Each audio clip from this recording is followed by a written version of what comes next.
What's up, everybody? This is Jeremy. I'm going to do my predictions for UFC 127 coming up in February, February 26th, actually. Um, Start out, I'm going to do, I think, three fights, and then at the end, I'm just going to throw in something real quick on the fourth one, and the rest will be in the description. Start with Michael Bisping and Jorge Rivera. I think stand up, Rivera definitely has the power advantage. I think Bisping's stand up might be a little bit cleaner. I think he'll probably pick Rivera apart. Uh, I don't think there's going to be too much, if any, grappling in this fight unless one of them gets hurt. They might try to take the other one down, something like that. But um, I think Bisping will win it if he can keep his distance, stay to the outside. Like I said, pick Rivera apart a little bit. I don't really see that he has the power to hurt Rivera too badly. Uh, on the other hand, I think if Rivera can clinch with him, get him up against the cage, I think he can throw some punches, hurt Bisping. I think he can finish the fight. I think he definitely has a better chance at finishing the fight than Bisping. So I think that's really going to just depend on which one of them can do what they want to do to the other. Um, Overall, I think I'm going to pick Rivera just because I really really dislike Bisping, so it's hard for me to pick him. I think he probably has a better chance to win the fight, but I think Rivera definitely has a better chance to finish the fight. So I mean, we'll see. Chris Lytle and Carlos Condit. I kind of think as Lytle's really tough. So other than submission, I don't see him getting finished. Even though Condit finished Hardy, who's never been knocked down or anything before. I think the stand up is fairly even. I think Chris Lytle's stand up is better. But Carlos Condit has I think it's an 8-inch reach advantage over Lytle, so I think that's going to come into play pretty big. Um, Grappling, I think Condit's better, but again, I don't think it's really going to go to the ground too much. Um, I really don't like picking against Lytle because I like Lytle, but I think Carlos Condit's going to win this fight. I think he might even get it. I think he might eventually get it to the ground if the stand up is too even for him.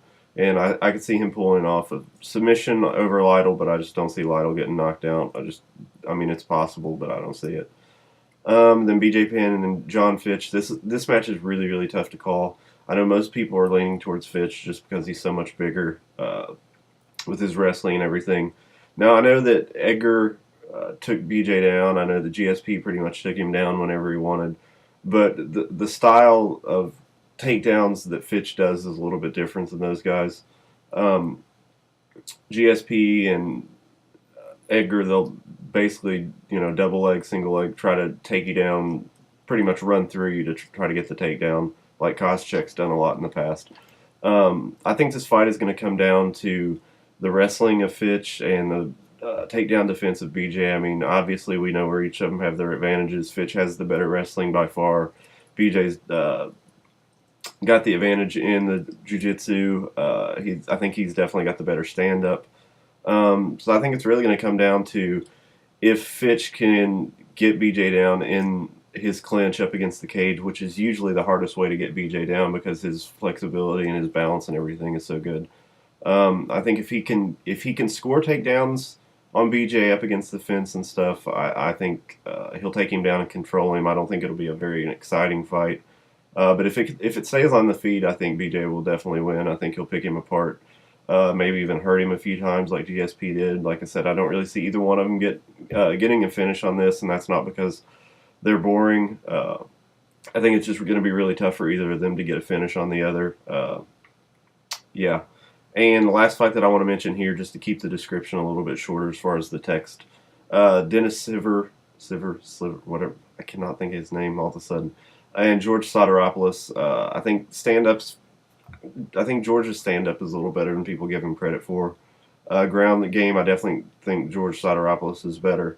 I think he's going to win this by submission, and I think he's like, I don't really want to say a dark horse candidate to win the lightweight title because, I mean, a lot of people do mention him, but I think he's the one that people kind of forget about because of Edgar and Maynard and BJ and all those. But I think George Soteropoulos is easily a top five UFC lightweight, if not in the world. So I'm going to definitely go with Soteropoulos on that one. He's a guy that I've liked for quite a while, and I just see him moving up and getting wins and getting closer to a title shot. So Let me know what you guys think and post comments and all that good stuff, and subscribe, and I'll have more videos like this every UFC. Thanks.